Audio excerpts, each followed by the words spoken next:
Hey everyone, welcome back to the next video of cakes and fiesta. तो जैसा कि आपने थंबनेल में देख ही लिया है कि ये केक चैलेंजेस से भरा हुआ था, और इसीलिए नहीं क्योंकि इसमें फॉन्डेंट वर्क था, बल्कि इसीलिए क्योंकि इसको बनाते समय मुझे ऐसे ऐसे चैलेंजेस आए जो मैंने कभी सोचे ही नहीं थे, और उन सभी चैलेंजेस को मैं इस वीडियो में आगे ज़रूर डिस्कस करूँगी। तो ये जो केक था ये बनना था 1.5 kgs का, और मैंने टिन लिया था इसके लिए 8 इंचेस का। मुझे टॉल हाइटेड केक चाहिए था, पर क्योंकि ये ऑलरेडी हाफ केक था जैसा आपने डिज़ाइन देखा होगा, तो ये वैसे ही 8 इंचेस के अंदर काफ़ी बड़ा हो जा रहा था। तो मुझे लगा कि 8 इंच का जो टिन है वो इसके लिए परफेक्ट रहेगा। अब इसको बनाने के लिए मेरे पास दो ऑप्शंस थे। पहला ऑप्शन तो ये था कि मैं इस केक को हाफ हाफ पहले ही कर लूँ, और दूसरा ऑप्शन ये था कि सारी लेयरिंग करने के बाद मैं इसको हाफ करूं और एक हाफ उठा के दूसरे हाफ पे रख दूं। पर मुझे ना फर्स्ट ऑप्शन बेटर लगा, इसीलिए क्योंकि जैसा आपको पता है कि मेरे सारे केक्स में ही स्पेशल फिलिंग्स होती हैं। तो मुझे लगा कि अगर मैंने बाद में उसको काट के रखा एक के ऊपर एक, तो बहुत पॉसिबिलिटी है कि सारी जो फिलिंग है वो ऊज आउट हो जाए, और वो मुझे बिल्कुल नहीं चाहिए थी। तो इसीलिए मैंने इसको पहले ही हाफ में डिवाइड किया और फिर इसकी लेयरिंग की। अब जैसा आपने देखा होगा, ये इंश्योर करने के लिए कि दोनों हाफ जो मैं कर रही हूँ वो बराबर के हों, मैंने उसी पेपर को फोल्ड किया है जो मैंने नीचे पार्चमेंट पेपर बेक करते समय यूज़ किया था, और उसके हिसाब से मैंने केक को पहले हाफ में डिवाइड किया है, और फिर मुझे इसको 3 लेयर्स में काटना था। तो मैंने बाद में उसको अपनी जो सिरेटेड नाइफ थी उससे 3 लेयर्स में कट किया है।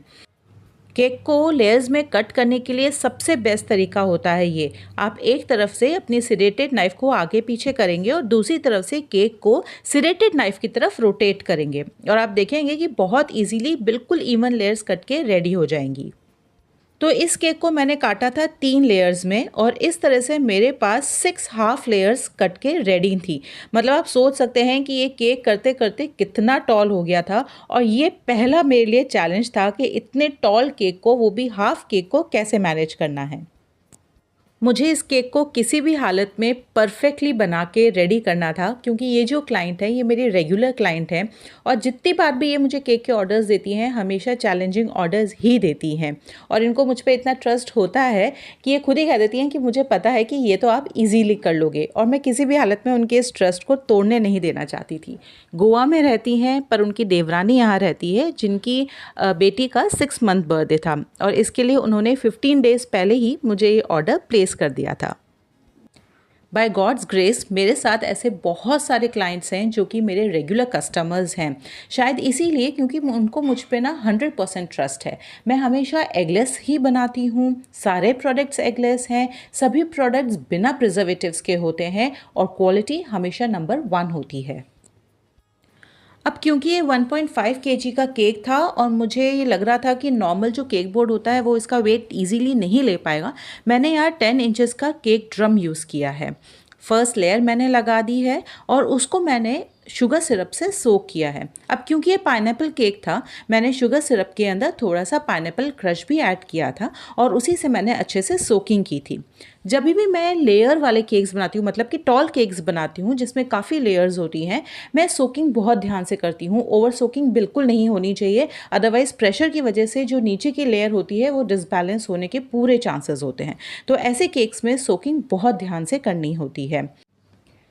ठीक से सोकिंग करने के बाद मैंने नॉर्मल जो प्लेन व्हिपिंग क्रीम होती है उससे चारों तरफ की बाउंड्री बनाई है, और उसके अंदर हमारी जो स्पेशल पाइनएप्पल फिलिंग की होती है वो हमने रखा है, और इवनली इसको स्प्रेड किया है।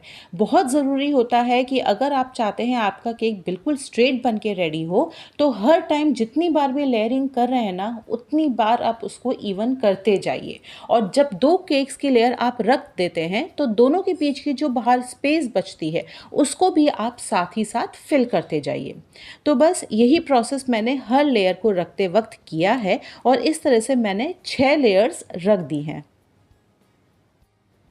जब आप साथ ही साथ में दोनों लेयर के बीच की जगह फिल करते हुए जाएंगे, उसको इवन करता हुआ जाएंगे, तो आप देखेंगे कि आपको ना लास्ट की लेयर रखने के बाद ज़्यादा क्रम कोटिंग करने की भी ज़रूरत नहीं पड़ेगी।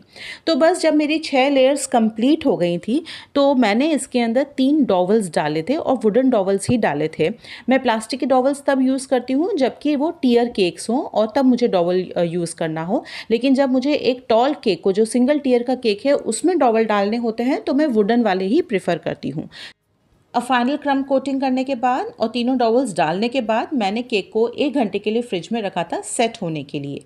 और अब मैं कर रही हूँ यहाँ पे फाइनल फिनिशिंग। तो सबसे पहले मैंने वर्टिकल लाइंस बनाई हैं दोनों ही साइड्स में, ताकि जो एजेस हैं वो शार्प आएँ, वो राउंड नहीं हो। और उसके बाद मैंने पाइपिंग बैग से ही बाकी की स्पेस को फिल किया है। अब आप देखेंगे कि आगे भी मैंने सेम प्रोसेस किया है। सबसे पहले एजेस को मैंने वर्टिकल लाइन से किया है और उसके बाद बीच की स्पेस मैंने फिल की है।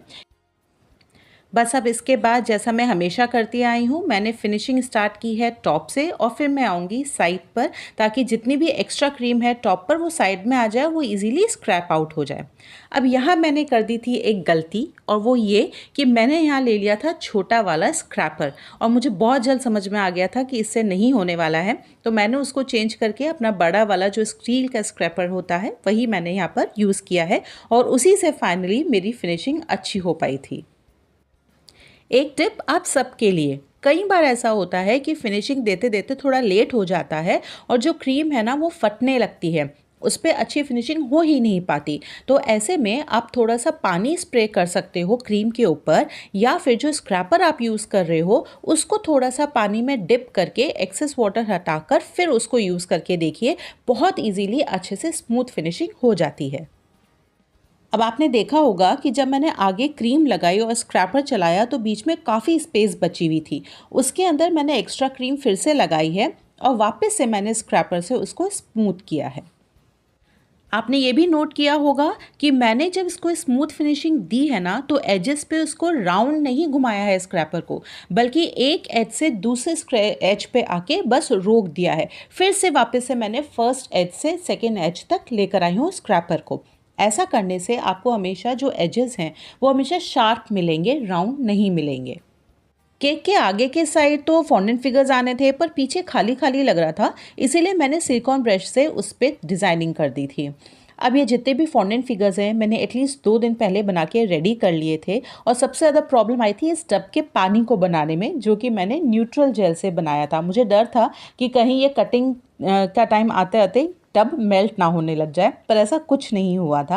एंड कस्टमर को ये केक बहुत ही प्यारा लगा था। अगर आपको भी ये प्यारा लग रहा हो, वीडियो हेल्पफुल लगी हो, तो please like and subscribe the channel.